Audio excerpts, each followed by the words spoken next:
thèn hung nông khu lung gelin lâm pi nông zo ile o a tui thèn sông lâu ding in ko sông gelin lộc na lâm pi chi ho a hin ko a thêm gì ken thèn tên cả su ken thèn lên vai na in cái hin na vui hồn và thiên hin ai lắm tùy thèn bằng lo linh đi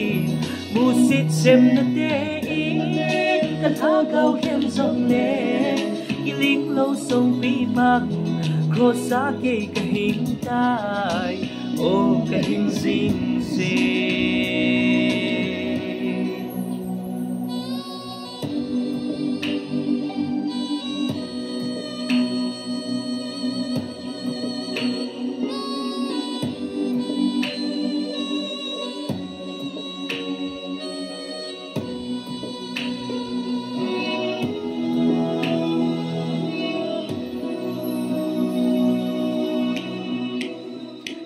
luôn cả na zoom na tên ai na lam tin si bal zo lâu hiu le o ma lam thim mu sing ding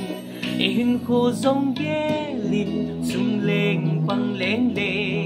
mi lam bang mang loi ding kho zin mi hi ve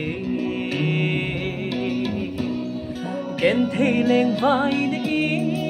ka hin na apui hoi mà thiên hin ai lắm hiu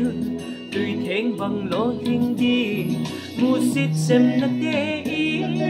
ta tha gao thêm dòng lệ cái lính lâu sông bi băng khó xa cây cái hình tai ô cái hình dinh dinh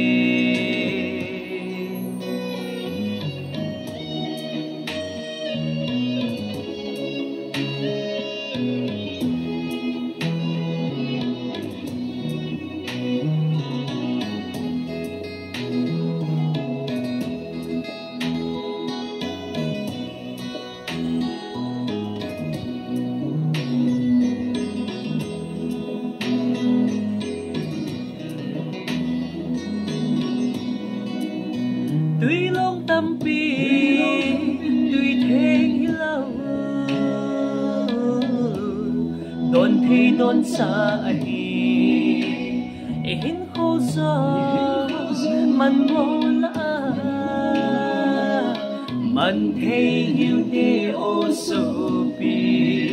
in khô trong cha pakaya ding mang tao hi de o so pi ga so de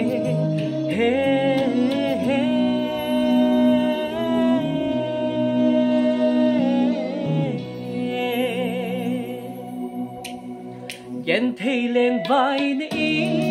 cái hin na apui hoi và thiên hin ai lắm hiu tùy thèn bằng lo linh đi mu sit xem na te in ta tha gao thêm sông lệ cái lính lâu sông bi băng khó xa kê cái hình tai ô cái hình dinh dinh